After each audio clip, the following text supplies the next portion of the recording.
नमस्कार भक्तों, स्वागत है आप सभी का हमारे चैनल भक्ति महोत्सव में। आज हम आपको भगवान श्री सत्यनारायण की व्रत कथा सुनाने वाले हैं। तो चलिए शुरू करते हैं। सबसे पहले पूजा विधि जानेंगे।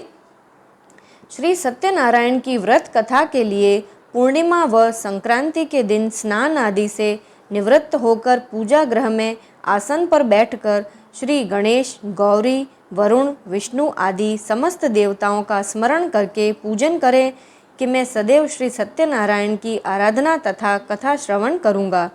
हाथों में पुष्प लेकर सत्यनारायण का ध्यान करें और पुष्प, धूप, नैवेद्य तथा यज्ञोपवीत अर्पित कर प्रार्थना करें, हे भगवान, मैंने जल, पुष्प आदि समस्त सामग्री श्रद्धा व विश्वास पूर्वक आपके चरणों में अर्पित की है, इसे स्वीकार करें।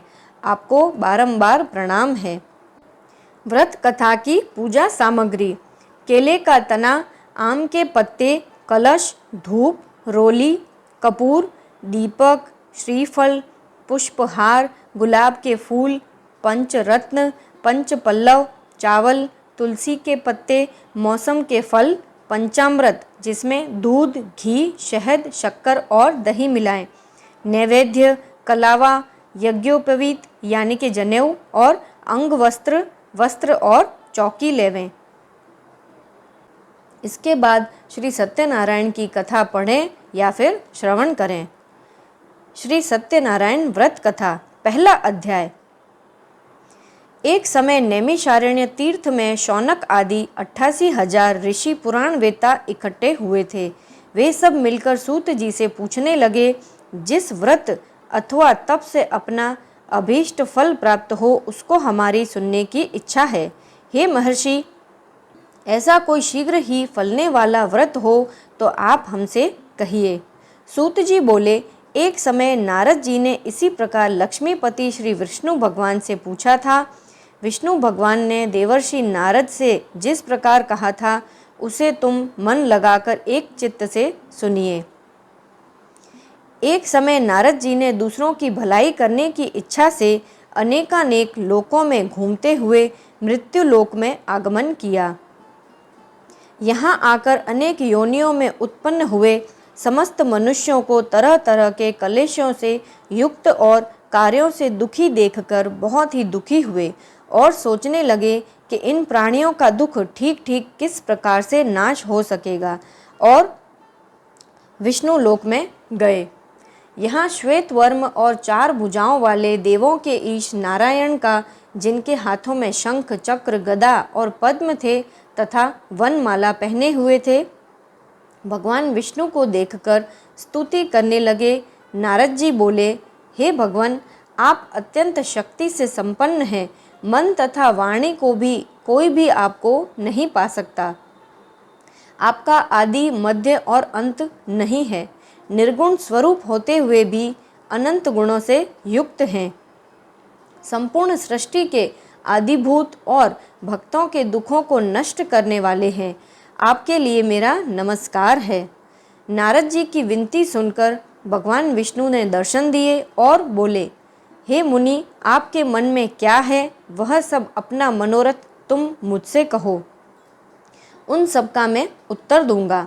नारद जी बोले, मृत्युलोक के निवासी प्राणी अनेकानेक योनियों में उत्पन्न हुए पाप कर्मों से महादुखी हो रहे हैं। सो हे स्वामिन, यदि आपकी मेरे ऊपर कृपा है तो कृपा करके बताइए कि उनका दुख किस प्रकार से दूर होगा। श्री भगवान ने कहा, हे पुत्र, तुमने संसार के ऊपर कृपा करने की इच्छा से बड़ी ही उत्तम बात पूछी है। जिस उपाय के करने से प्राणी मोह से मुक्त हो जाते हैं उसे तुम सुनो। मैं तुमसे कहता हूँ, बहुत पुण्य प्रदान करने वाला और स्वर्ग एवं मृत्युलोक में परम दुर्लभ एक व्रत है। तुम्हारे स्नेह से मैं उस व्रत को कहता हूँ। श्री सत्यनारायण के व्रत को भली भांति विधि पूर्वक करने से प्राणी शीघ्र ही सुखी होकर सुख भोगता है और परलोक में मोक्ष को प्राप्त होता है। भगवान के ऐसे वचन सुनकर नारद ऋषि बोले, हे भगवान, उस व्रत का क्या फल है और क्या विधि है, एवं उस व्रत को किसने किया है, तथा वह व्रत कौन से दिन करना चाहिए, यह सब विस्तार पूर्वक वर्णन करें। श्री भगवान बोले, यह दुख और शोक आदि को शांत करने वाला, धन और धान्य को बढ़ाने वाला, सौभाग्य और संतान को देने वाला और सर्वत्र विजय को देने वाला है। जिस किसी दिन मनुष्य भक्ति श्रद्धा में युक्त हो, उसी दिन संध्या के समय सत्यनारायण भगवान की पूजा करे, ब्राह्मण और बंधु बांधवों सहित धर्म में तत्पर हो, नैवेद्य यानी कि पक्की मिठाई और सवाया प्रसाद भक्ति से अर्पण करे, केले की फली, घी, दूध, गेहूं का चूर्ण ले। गेहूं के चूर्ण के अभाव में चावल का चूर्ण अथवा बूरा अथवा गुड़ ही लेना चाहिए, परंतु संपूर्ण प्रसाद भक्ति भाव से इकट्ठा करे और सवाया करके भगवान का भोग लगावे। अपने बंधुओं सहित कथा श्रवण करके ब्राह्मणों को दक्षिणा दे। उसके पश्चात बंधु बांधवों सहित ब्राह्मणों को भोजन करावे। फिर भक्ति से और मन में अड़ग श्रद्धा भाव रखकर स्वयं प्रसाद ग्रहण करे। नृत्य करते हुए, रात्रि में जागरण आदि गीत गाते हुए आचरण करे। उसके पश्चात श्री सत्यनारायण का ध्यान करते करते अपने स्थान को चला जाए। इस प्रकार व्रत का आचरण करने से निश्चय ही मनुष्यों की इच्छा पूर्ण हो जाती है। विशेष करके कलयुग में भूमि के ऊपर यही एक श्रेष्ठ उपाय है। पहला अध्याय समाप्त। तो बोलो श्री सत्यनारायण भगवान की जय। दूसरा अध्याय। सूत जी बोले, हे ऋषियों, जिसने पहले समय में इस व्रत को किया है, अब मैं तुम्हें बताऊंगा। सुंदर काशीपुर नगर में एक अति निर्धन ब्राह्मण रहता था।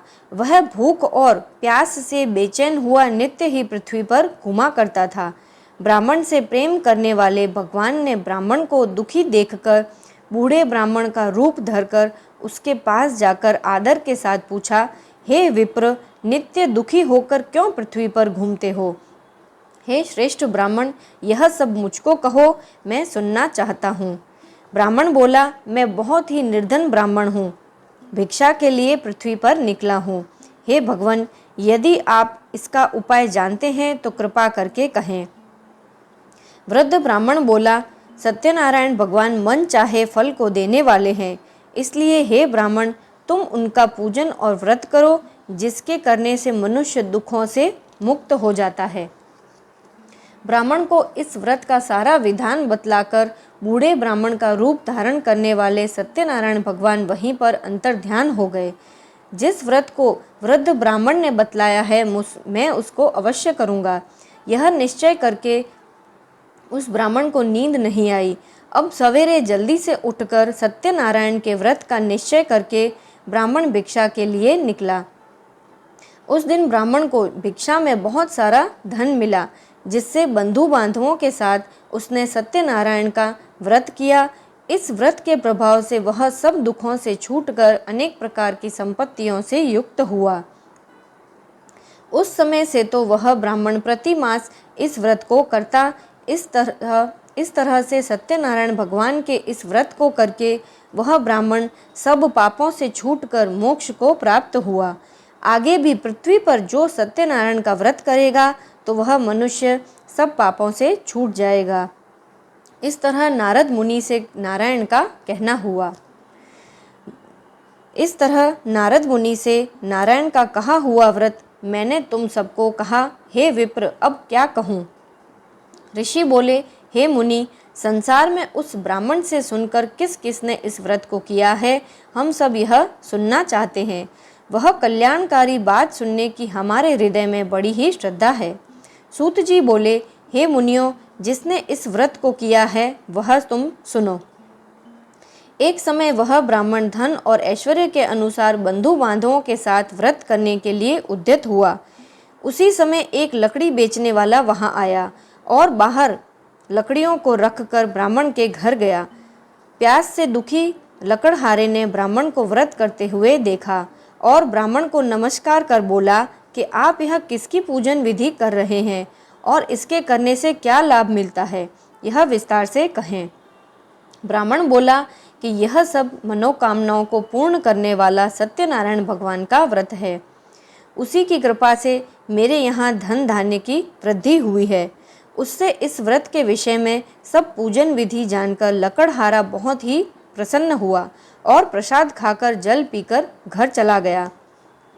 लकड़हारे ने अपने मन में यह विचार किया कि आज लकड़ी बेचने से जो धन प्राप्त होगा उससे मैं भी सत्यनारायण देव का उत्तम व्रत करूँगा। मन में यह विचार कर लकड़ियाँ सिर पर रखकर जिस नगर में धनवान लोग रहते थे ऐसे सुंदर नगर में गया। उस दिन उसे दुगुना लकड़ियों का दाम मिला। तब वह प्रसन्न होकर पके केले की फली, शक्कर, घी और गेहूं का चूर्ण सब इकट्ठा कर सवाया लेकर अपने घर को चला तथा सब भाइयों को बुलाकर विधि के साथ व्रत किया। उस सत्यनारायण व्रत के प्रभाव से लकड़हारा धन पुत्र आदिकों से युक्त हुआ और संसार का सुख भोग कर बैकुंठ को चला गया। दूसरा अध्याय समाप्त। तो बोलिए श्री सत्यनारायण भगवान की जय। तीसरा अध्याय। सूत जी बोले, हे श्रेष्ठ मुनियों, अब आगे की कथा कहता हूँ, सुनो। पहले समय में उल्कामुख नाम का एक बुद्धिमान राजा था। वह सत्यवक्ता और जितेंद्रिय तथा प्रतिदिन देवस्थान में जाता तथा ब्राह्मणों को धन देकर संतुष्ट करता था। उसकी स्त्री कमल के समान मुख वाली और सती साध्वी थी। भद्रशिला नदी के किनारे उन दोनों ने सत्यनारायण का व्रत किया। उस समय वहाँ पर एक साधु वैश्य आया जिसके पास व्यापार के लिए बहुत प्रकार का धन था। नौका को किनारे पर ठहराकर राजा के पास गया और व्रत करते हुए देखकर विनय के साथ पूछने लगा, हे राजन, भक्ति युक्त चित्त से यह आप किसकी पूजन विधि कर रहे हैं? मेरी भी सुनने की इच्छा है, यह सब मुझे भी बतावें। राजा बोला, हे साधु, हम अपने बंधु बांधवों के साथ पुत्र आदि की प्राप्ति के लिए यह महाशक्तिवान सत्यनारायण का व्रत व पूजन कर रहे हैं। राजा का वचन सुनकर साधु आदर से बोला, हे राजन, मुझसे इस व्रत का विधि विधान कहो, मैं भी तुम्हारे कथन के अनुसार अवश्य करूँगा। मेरे भी संतान नहीं है और इससे निश्चय ही मुझे संतान होगी। राजा से सब विधि विधान सुनकर व्यापार से निवृत्त होकर आनंद के साथ घर आया। साधु ने अपनी स्त्री से संतान देने वाले उस व्रत का समाचार सुनाया और कहा कि जब मेरे संतान होगी तब मैं इस व्रत को अवश्य करूँगा। साधु ने ऐसा अपनी स्त्री लीलावती से कहा। एक दिन उसकी स्त्री लीलावती पति के साथ आनंदित हो सांसारिक धर्म में प्रवृत्त हुई और सत्यनारायण भगवान की कृपा से गर्भवती भी हो गई तथा 10वें महीने में उसको एक कन्या का जन्म हुआ। दिन ब दिन वह इस तरह बढ़ने लगी जैसे शुक्ल पक्ष का चंद्रमा बढ़ता है। कलावती कन्या का नामकरण संस्कार किया गया। उसका नाम कलावती रखा गया। तत्पश्चात लीलावती ने मीठे शब्दों में स्वामी से कहा कि आप पहले संकल्प किया हुआ भगवान श्री सत्यनारायण का व्रत क्यों नहीं करते हैं? साधु बोला कि हे प्रिय, इसके विवाह के समय व्रत अवश्य करूँगा। अपनी स्त्री को यह आश्वासन देकर वह नगर को चला गया। कलावती पितृगृह में बढ़ते बढ़ते ही युवा हो गई। साधु ने जब नगर में सखियों के साथ कन्या को देखा तो तुरंत ही उस धर्मवित्त ने दूत को बुलाकर भेजा और कहा कि कन्या के विवाह के लिए अच्छे वर की खोज करे। साधु की आज्ञा पाकर दूत कंचनपुर नगर गया। वहां से एक वैश्य के पुत्र को लेकर आ गया। साधु ने सुंदर गुणयुक्त वैश्य पुत्र को देखकर जाति और बंधु बांधवों सहित संतुष्ट होकर विधि के अनुकूल अपनी कन्या को उसके साथ विवाह कर दिया। प्रारंभ से ही विवाह के समय साधु व्रत करना भूल गया, जिसके कारण भगवान रुष्ट हो गए और कोपायमान हो गए। अपने कर्म में प्रवीण साधु कुछ समय बाद अपने दामाद के सहित व्यापार के लिए बाहर गया और सिंधु के समीप रत्नपुर नगर में व्यापार करने लगा। उन दोनों के राजा चंद्रकेतु के नगर में पहुंचने पर सत्यनारायण भगवान ने उसको प्रतिज्ञा भ्रष्ट देखकर श्राप दिया कि साधु को अत्यंत दारुण और दुख मिले। एक दिन राजा के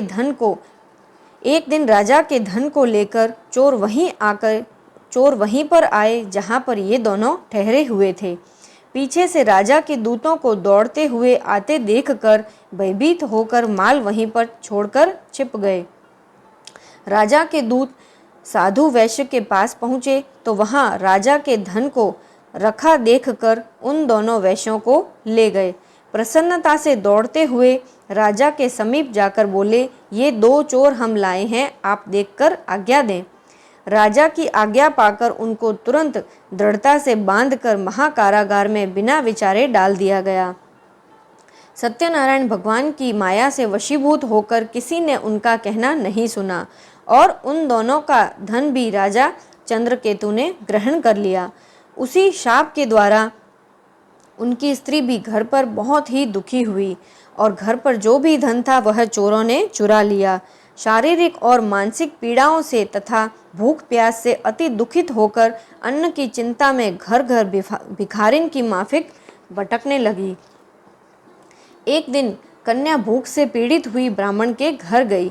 वहां जाकर उसने सत्यनारायण का पूजन देखा। वहां पर बैठकर कथा सुनकर प्रसाद ग्रहण कर रात को घर लौटी और माता लीलावती ने कन्या को प्रेम से पूछा कि हे पुत्री, रात भर कहाँ रही व तेरे मन में क्या विचार है। कलावती ने शीघ्र ही माता से कहा कि हे माता, मैंने एक ब्राह्मण के घर में मनचाहा फल देने वाला पूजन देखा है। कन्या के ऐसे वचन सुनकर वैश्य की स्त्री सत्यनारायण का व्रत करने को तैयार हुई। उस वैश्य की स्त्री ने अपने कुटुंबियों व बंधुओं के साथ व्रत किया और सत्यनारायण भगवान से वर मांगा कि मेरे पति और दामाद शीघ्र ही घर आ जावें और प्रार्थना की कि दोनों का अपराध क्षमा करें। सत्यनारायण भगवान फिर इस व्रत से संतुष्ट हो गए। वे राजा चंद्रकेतु को स्वप्न में दिखाई दिए और कहा कि हे राजन, दोनों बंदी वैश्यों को कल सुबह ही छोड़ देना और उसका वह सब धन दे देना जो तुमने ले लिया है, नहीं तो तेरा राज्य, धन, पुत्र आदि सब नष्ट कर दूंगा। राजा को ऐसा कहकर भगवान अंतर्ध्यान हो गए और प्रातःकाल राजा चंद्रकेतु ने अपने स्वजनों के साथ सभा में बैठकर सबको अपना स्वप्न सुनाया और दोनों वैश्य पुत्रों को शीघ्र छोड़ने को कहा। उन्होंने राजा के वचन सुनकर दोनों वैश्य पुत्रों के बंधन खोलकर राजा के पास लाकर खड़ा कर दिया। तब राजा ने विनय पूर्वक कहा कि उन दोनों वैश्य पुत्रों को बेड़ी के बंधन से मुक्त करके आज़ाद कर दो। इन दोनों के राजा चंद्रकेतु को प्रणाम करके पहली बातों का स्मरण करके डर के मारे कुछ नहीं कहा। राजा ने दोनों वैश्य पुत्रों को देखकर आदर सहित कहा कि प्रारंभ से ही आपने अत्यंत दुख उठाया है, परंतु अब कुछ भी डर नहीं है, और उनकी बेड़ियां निकलवाकर हजामत आदि बनवा दी। राजा ने उनको वस्त्र आभूषण देकर दोनों को कहा कि अब अपने घर जाएं। उन दोनों ने राजा को नमस्कार कर कहा कि अब आपकी कृपा से हम जाते हैं। यह कहकर दोनों वैश्य अपने घर को चले गए। तीसरा अध्याय समाप्त। तो बोलो श्री सत्यनारायण भगवान की जय। चौथा अध्याय। सूत जी बोले, वैश्य ने मंगलाचरण करके यात्रा आरंभ की और ब्राह्मणों को धन देकर अपने नगर की ओर चला गया। वैश्य को थोड़ी दूर पहुंचने पर सत्यनारायण भगवान ने वैश्य से पूछा कि हे साधु, तेरी नाव में क्या भरा है। अभिमानी वैश्य ने हंसते हुए उत्तर दिया कि हे दंडी, आप यह सब क्यों पूछ रहे हो। वैश्य का कठोर वचन सुनकर भगवान ने कहा कि तुम्हारा कहना ही सत्य हो जाए। ऐसा कहकर तुरंत ही दंडी उसके पास से चले गए और कुछ दूर जाकर समुद्र के किनारे अपना आसन जमा दिया। दंडी के वहां से जाने पर वैश्य को नित्य क्रिया के पश्चात नाव को ऊंची उठी देखकर बहुत ही आश्चर्य हुआ तथा नाव में घास फूस आदि देखकर वह मूर्छित होकर वहीं पर जमीन पर गिर पड़ा। पुनः उसकी मूर्छा खुलने पर वैश्य बहुत ही चिंतातुर हुआ। उस समय उसके दामाद ने कहा कि आप शोक न करें, यह सब दंडी का श्राप है। वह सब कुछ कर सकते हैं, इसमें कोई संदेह नहीं है। अतः उनकी शरण में हमें चलना चाहिए, तभी हमारी इच्छा पूर्ण होगी। दामाद के वचन सुनकर वैश्य दंडी के पास पहुंचा और दंडी को देखकर अत्यंत भक्तिभाव से सादर नमस्कार कर बोला, मैं जो आपसे झूठ बोला था उस मेरे अपराध को क्षमा करें। इस प्रकार बार बार नमस्कार कर शोक से व्याकुल हो गया। उस वैश्य को इस तरह विलाप करते देखकर दंडी स्वामी ने कहा, रो मत, और मेरे वचन को तुम सुनकर मुझसे बहिर्मुख हो गए थे। ए दुर्बुद्धि मानव, तुमने मेरी आज्ञा से पुनः दुख को पाया है। भगवान के ऐसे वचन सुनकर वैश्य स्तुति करने के लिए उद्यत हुआ और साधु बोला, हे भगवान, आपकी माया से तो मोहित हुए ब्रह्मा आदि भी जब आपके रूप को नहीं जान सके, तब मुझसा दुर्बुद्धि आपकी माया से मोहित होकर कैसे जान सकता है। आप प्रसन्न हो जाएं, मैं ऐश्वर्य के अनुसार आपकी पूजा करूंगा। मुझ शरणागत की रक्षा करें और पहले के समान नौका में धन भर दें। तब वैश्य के भक्ति भाव से भरे वचन सुनकर भगवान प्रसन्न हो गए। उनकी इच्छानुसार वर देकर वहां से अंतर्ध्यान हो गए। तब वैश्य ने नौका पर चढ़कर नाव को भरी हुई देखा। तब कहा कि सत्यनारायण भगवान की कृपा से मन चाहा फल हुआ और साथियों सहित यथाविधि व्रत व पूजन करके सत्यनारायण की कृपा से अत्यंत प्रसन्न हुआ और यत्नपूर्वक नाव को जोड़कर अपने देश की ओर चला। साधु ने दामाद से कहा कि हमारी नगरी को देखो और अपने धन के रक्षक दूत को नगर भेजो। दूत ने नगर में जाकर वैश्य की स्त्री को हाथ जोड़कर नमस्कार कर अनुकूल वचन कहे कि वैश्य दामाद और बंधु बांधवों सहित नगर की ओर समीप आ रहे हैं। दूत के ऐसे वचन सुनकर वैश्य की स्त्री बहुत ही प्रसन्न हुई और सत्यनारायण की पूजा करके अपनी कन्या से बोली कि हे पुत्री, मैं चलती हूँ और तू दर्शन करने के लिए जल्दी से आ जा। ऐसे माता का वचन सुनकर और व्रत को समाप्त कर प्रसाद को त्याग कर वह भी पति की ओर चली आई। इससे सत्यनारायण भगवान ने क्रोध होकर उसके स्वामी और धन सहित नौका को डुबो दिया। कलावती अपने पति को न देखकर बहुत ही शोक से रोती पीटती हुई जमीन पर आलोटने लगी। इस तरह नौका को देख और कन्या को रोती देखकर वैश्य ने भयातुर होकर यह कहा कि यह क्या आश्चर्य हुआ। सारे मल्लाह भी चिंता करने लगे। तब लीलावती अपनी कन्या को देखकर अत्यंत बेचैन हुई और विलाप करती हुई पति से बोली कि अभी नाव सहित वे कहाँ पर छिप गए। मैं नहीं जानती कौन से देवता के प्रकोप से नाव हरी गई है। सत्यनारायण भगवान का महात्म्य कौन जान सकता है। यह कहकर स्वजनों के साथ अत्यंत विलाप करने लगी। लीलावती कन्या को गोद में लेकर रोने लगी और कलावती कन्या ने स्वामी को न पाकर दुखी होकर खड़ाऊ लेकर सती होने का निश्चय किया। कन्या का ऐसा विचार देखकर वैश्य और उसकी स्त्री अत्यंत शोक से पीड़ित हुए और चिंता करने लगे। या तो सत्यनारायण भगवान ने नौका को हर लिया है अथवा मैं अब उनकी माया से मोहित हो गया हूँ। मैं धन और ऐश्वर्य के अनुसार सत्यनारायण की पूजा करूँगा, ऐसा अपना मनोरथ सबको बुलाकर कहा और दंड के समान दंडवत होकर बार बार भूमि पर गिरकर सत्यनारायण भगवान को प्रणाम किया। तब दिनों के पालन करने वाले भगवान प्रसन्न हुए। दया से पूर्ण होकर साधु से बोले कि तेरी कन्या प्रसाद को छोड़कर पति को देखने चली आई, इसलिए कन्या का पति अदृश्य हो गया। अभी शीघ्र घर जाकर और प्रसाद खाकर लौट आए तो तेरी कन्या का पति मिल जाएगा। आकाश से ऐसा वाक्य सुनकर शीघ्र घर जाकर प्रसाद खाकर आई तो वहाँ अपने पति को पाया। तब कलावती अपने पिता के पास गई और कहा, अब घर चलो, क्यों देर करते हो। कन्या का ऐसा वचन सुनकर वैश्य संतुष्ट हो गया और सत्यनारायण का विधि विधान से पूजन करके बंधु बांधवों सहित अपने घर पर गया और पूर्णमासी तथा संक्रांति को सदैव सत्यनारायण का विधि से पूजन कर इस लोक में सुख भोग कर मरने के पश्चात स्वर्ग लोक में गया। चौथा अध्याय समाप्त।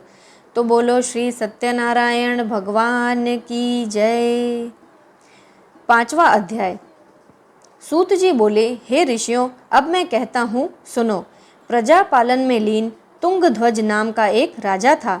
उसने श्री सत्यनारायण भगवान का प्रसाद त्याग कर बहुत ही दुख को पाया। एक बार वन में जाकर अनेक प्रकार के शत्रुओं को मारकर वह बड़ के पेड़ के नीचे आया। भक्ति भाव से बंधुओं सहित गोपों को सत्यनारायण का पूजन करते हुए देखकर राजा देखकर भी अभिमान से वहां पर न गया और न ही नमस्कार किया।